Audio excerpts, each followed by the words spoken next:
Welcome back to History Unveiled. I'm Alex. And I'm Jordan. Today, we're diving into a pivotal moment in U.S.-Israel relations during the Ford administration, known as the War of Nerves. In 1975, President Ford faced significant challenges in negotiating a disengagement agreement between Egypt and Israel. What were the stakes? The negotiations aimed for a partial Israeli withdrawal from the Sinai Peninsula in exchange for Egypt's commitment to resolving outstanding issues through talks. However, Israel was hesitant, influenced by pressure from settlers and, a reluctance to withdraw. Ford expressed his frustration with Israel's tactics. How did he convey this to Prime Minister Yitzhak Rabin? In a candid telegram, Ford conveyed his disappointment, stating that Israel's stall tactics were infuriating and warned of a reassessment of U.S. policy towards Israel if negotiations failed. This reassessment was a significant declaration, indicating potential shifts in the long-standing relationship. The term reassessment took on a heavy weight in U.S.-Israeli relations. Why was this significant?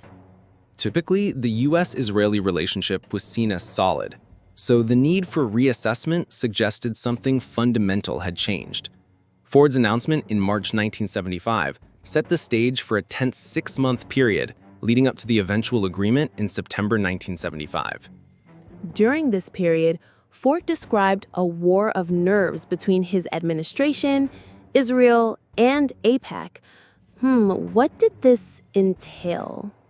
This war of nerves involved intense lobbying by AIPAC and other pro-Israel organizations to counter Ford's reassessment. AIPAC was surprised that a pro-Israel president like Ford would take such a stance, prompting an aggressive campaign to maintain military support for Israel. How did AIPAC mobilize against Ford's reassessment? AIPAC launched a public campaign, warning that pressure on Israel could lead to serious consequences.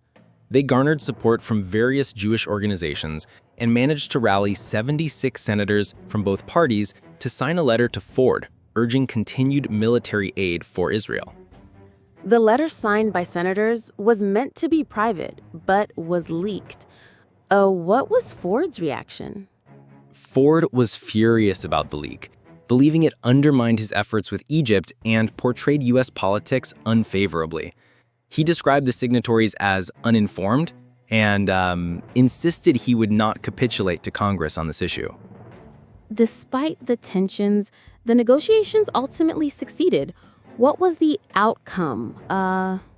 Israel signed the disengagement agreement with Egypt, but Ford had to sweeten the deal with a substantial arms package worth $2 billion and additional oil supplies to appease Israel. This pattern of military aid became a recurring theme in U.S.-Israel relations.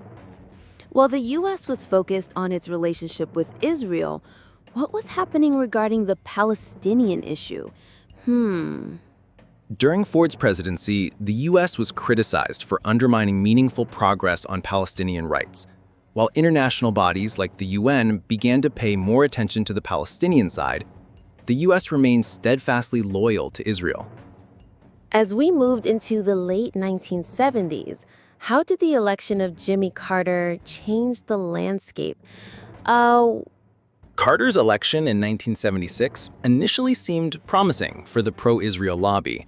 However, his administration adopted a more humanitarian approach, which alarmed AIPAC and other pro-Israel groups. They began mobilizing to counter any potential shifts in U.S. foreign policy.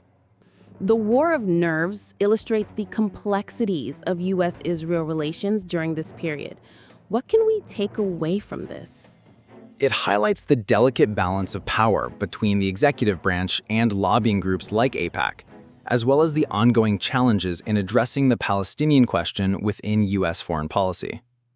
Thank you for joining us today. We hope you found this episode enlightening. Be sure to tune in next time on History Unveiled as we continue to explore the historical events that shape our world.